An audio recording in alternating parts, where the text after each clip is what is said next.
Hey folks, I have some bad news that I think Amazon third-party sellers need to know based on Amazon's recent earnings call. Stay tuned.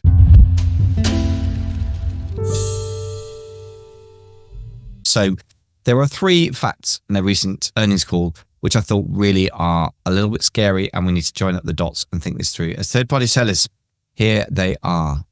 Number one, profits on advertising are up a metric ton, which means more expensive sales for us. So Amazon should say thank you to the third-party sellers. And of course, we all know this from experience, but it is a fact. And it's clear that Amazon is, as it has been, continuing to prioritize using advertising as the main way of making not so much revenue as profit from its third-party marketplace, and indeed the entire marketplace.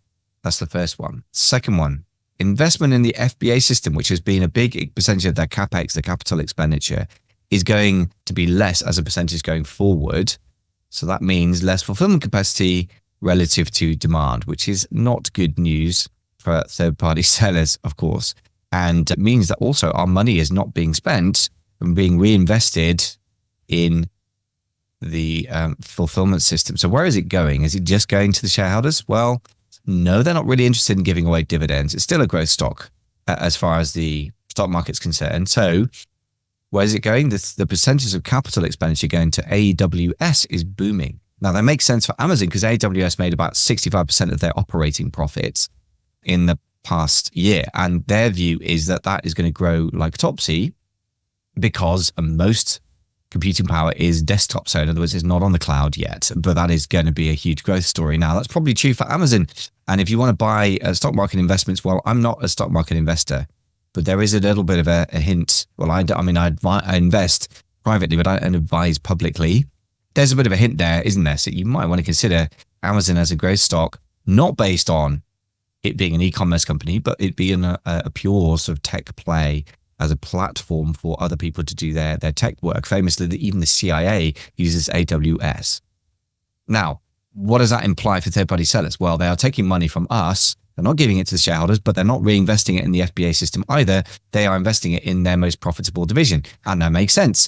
But you should be aware that those are two bad things for us. Not only is the percentage of money that we're getting taken off us going to be bigger as we go because Amazon's squeezing it, but quite clearly it's seeing the future as AWS and the marketplace as a cash cow to squeeze, which means the investment in that, I think, going forward is going to be less as well. And that's speculation on my behalf. I don't have any on the inside of Amazon telling me that, but there's a bit of a major hint and that it's certainly true for the latest earnings call. So some bad news. What does that imply we should do? Well, I think you've got to first of all see the increase in costs coming and make sure you have nice fat margins. The good news is you can renegotiate with your Chinese suppliers if you buy from China because they are experiencing deflation at the same time as the UK and the EU and the US have been experiencing consumer price inflation. So you can actually increase your margins for once by negotiating on the cost side of that equation. The other one is you should expect FBA to over time to get more expensive, but also as the fulfillment by Amazon system, you should also expect it, I think, to be less effective, less capacity, which will mean more charges and probably harder to get stuff to actually, for example, when you really need it in Q4, the warehouses will be full, or rather the FCs, the fulfillment centers. So I think that pushes us to consider either the Amazon broader logistics arm, use the third-party logistics, or even have your own warehouse. I know some of my customers and my clients have been going down the route of getting their own warehouses. Not cheap, not easy, but it gives you at least some kind of control over the situation. The final piece to say about that is that Andy Jassy, although he's been an Amazon veteran for a long, long time, he's kind of dyed-in-the-wool Amazon guy, did come from the AWS background, not the marketplace. So I think in his DNA, he's automatically less invested mentally in the marketplace and the whole Amazon.com retail store thing. So not an easy thing to talk about.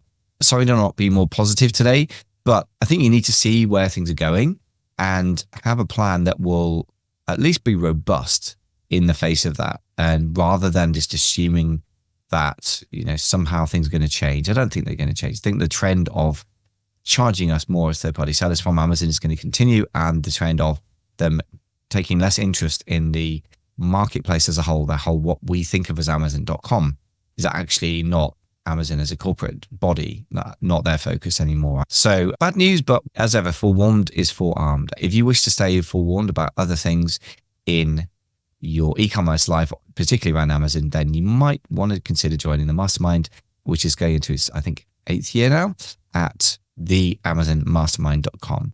But I won't overplug it. It just is one of the places you can discuss these things and what to do about it. Thank you for listening. Sorry to not be more positive today, but I hope this gives you a little bit of foresight into what's coming and gives you a chance to do something about it. Cheers. If you are considering acquiring an e-commerce business and you are not so familiar with the e-commerce markets, you could get some help from me, as I've done for a couple of my clients recently. It's quite a growing part of my consulting business, which is that I can have a look at an e-commerce business from you from really two perspectives and see if it would make sense for you to buy the thing before you get to the point of even putting in an LOI or letter of intent or heads of terms, depending which side of the pond you're on. And really that would be the commercial due diligence and some basic financial areas. Now the legal side I don't cover myself, and I'm not an accountant, nor do I play one on the internet, but the basic financials of it nevertheless still tell you a bit of a tale, as I hope today illustrates. And then what I can also do is look at the market you're considering going into, look at the demand, look at the competition, and evaluate really, is this a growing market? Is this competition manageable? Does the business have a solid grasp on the market or even a dominance of the market that would make it a more attractive proposition? So if you want some help with that, just go to myamazonaudits.com. That's myamazonaudit.com, and I will be happy to give you half an hour of my time for free to look at that. And if you send me some documents, I'll even spend a bit of time having a quick look at the financials and a quick look at the market on Amazon as well, to give you a good early steer of whether you should consider buying the business or not. Obviously, if you own a business of your own already on Amazon, I can give you similar feedback as well. It may be with a view to selling it potentially. I tend to act on behalf of people buying, not those selling, but the same insights apply in both cases. Thank you so much for listening, and speak to you soon.